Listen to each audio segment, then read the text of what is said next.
राजा बैलाचे मालक पवार कुटुंबीय हे आपल्या राजाला स्वच्छ निवृत्तीचा कार्यक्रम करत आहे. बैलाला इतके वर्ष सांभाळल्यानंतर निवृत्ती घेणं किती कठीण असतं हे आपल्या सगळ्यांच्या अश्रूमधून कळून येतं आहे. कोणी सांगणार राजाविषयी आम्हाला काहीतरी आठवून सांगा.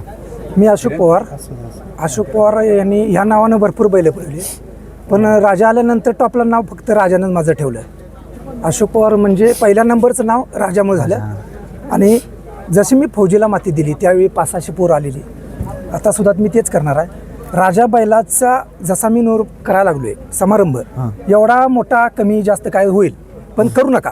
पण ज्या बैलानं तुम्हाला आता उड्या मारायला दिल्या, गुलाल केला, कुठल्याही बैल असू दे, कुठलाही शर्यतीतला शौकीनचा बैल असू दे, शावडेपणाला कोल्हापूरला, त्या बैलाच्या मालकाने एकच करायचं. आज एकच सांगणार, जमल त्या कोथीप्रमाणे एक फेटा असू दे आम्हाला बोलून बांधावा आणि तो बैल गुलाल करेपर्यंत ठेवायचा, परत हळूच तिकडे कुठेतरी विकायचा. असं न करता त्या बैलाला आपल्या कोथीप्रमाणे चांगला पाळून त्याची निवृत्ती करा, तरच शर्यत टॉपची केल्यासारखा आनंद मिळेल. तर बक्षीस घेतल्यापुरतं करायचं, नंतर काय उपयोग नाही. जसं मी केलंय, माझ्या कुटुंबाने केलंय, गावाने केलंय, सरपंचांनी सगळ्यांनी, माझं जुडदं पंडदा. आणि एकच सांगणार, कोल्हापूर जिल्ह्याने जेवढं प्रेम दिलं तेवढं सगळ्या बैलवाल्याला मिळावं. राजाची गाडी पहिल्यांदा चालवणारे जे चालक होते किंवा जे ड्रायव्हर होते त्यांच्याबरोबर आपण आहोत, किंवा राजाची आठवण काहीतरी आम्हाला सांगा. माझं नाव सागर कांबळे दाबील. आज इथं सागर कांबळे म्हणून मला जे बरोबर आज हे होते की राजा आपल्यापासून जरासं लांब होतोय, तर जे नंबर मी जे का मला जे का गुलाल मिळाला, माझं जे का नाव आहे सागर कांबळे ड्रायव्हर म्हणून, ते या राजाला पहिलं मला मिळून दिलं. अप्पाच्या वाडी इथं या ठिकाणी मी याला माझा 6वा नंबर करून दिला या राजानं.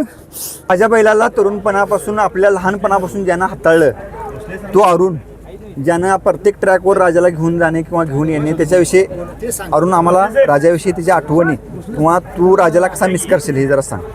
राजाला म्हणजे जाईल त्या मैदानात कायम गुलाल करून देणार एकमेव बैल, कधी नाराज न करणारा असा राजा.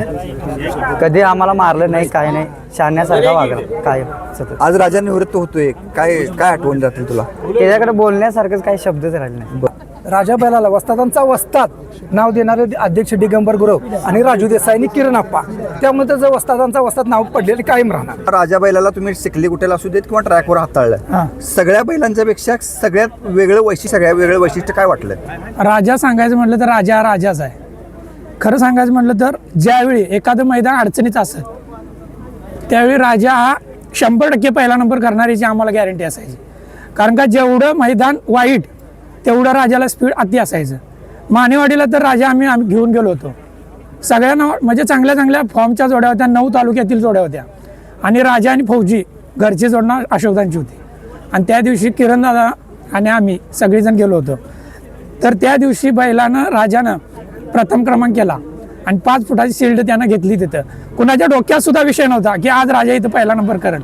ज्या आम्हाला खरोखर वाटत होतं की आज राजानं काय पण करून दाखवायलाच पाहिजे, त्यावेळी राजानं ते करून दाखवलेलं आहे खरंच. आणि असं बरेच वेळा झालं की राजा आता संपला असं म्हणणाऱ्याला सुद्धा राजानं म्हणजे बरेच वेळा चपराक दिलेला. आणि ज्यावेळी राजाला एखादा बैल वाढ लागणार त्यावेळी 100% राजा त्याच्या पुढे जाणार म्हणजे जाणार. राजा किती पण अडकू देत आणि किती पण खास खळगे मैदानात असू देत, त्या दिवशी राजा पळणार म्हणजे पळणार. राजा हा चिखलगुट्ट्याचा बेताज बादशाह आहे. भुदरळ चिखलीगुट्टा अध्यक्ष दिगंबर गुरव, तुम्ही राजाला कुठल्या प्रकारे मिस कराल किंवा तुम्ही राजाला ह्या तळीत कसं कसं पाहिलं जरासा आम्हाला अनुभव शेअर करा. आता राजाबद्दल बोलायचं म्हणजे इतिहासच सांगायचा झालं तर राजा ज्या वेळेला नाव आमच्या पळायला लागला त्यावेळी 8वा 9वा 10वा नंबर यायचा. मला घेवरून येते राजाविषयी बोलायचं म्हणजे डोळ्यात अश्रू येतात.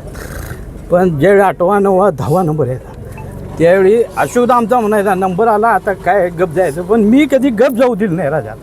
कारण गुलाल लावून ज्या वेळेला रंगवायचं त्यावेळी त्याला वाटायचं माझ्या अंगावर शालच पांघरल्यासारखे पांघरले काय.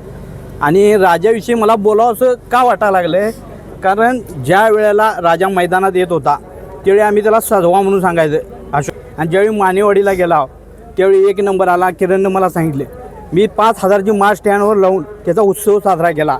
कारण का की माझ्या नावावर पळाला आणि 1 नंबर येत नाही म्हणून मग 1 नंबर केला. आणि अशोकदाला सांगितलं ज्या वेळेला त्याला गुलाल लावून घरात आणतो त्यावेळेला त्याला वाटायचं मी नंबर 1च आणला आहे. आणि त्या दिवशी 1 आल्यावर मला समाधान वाटलं.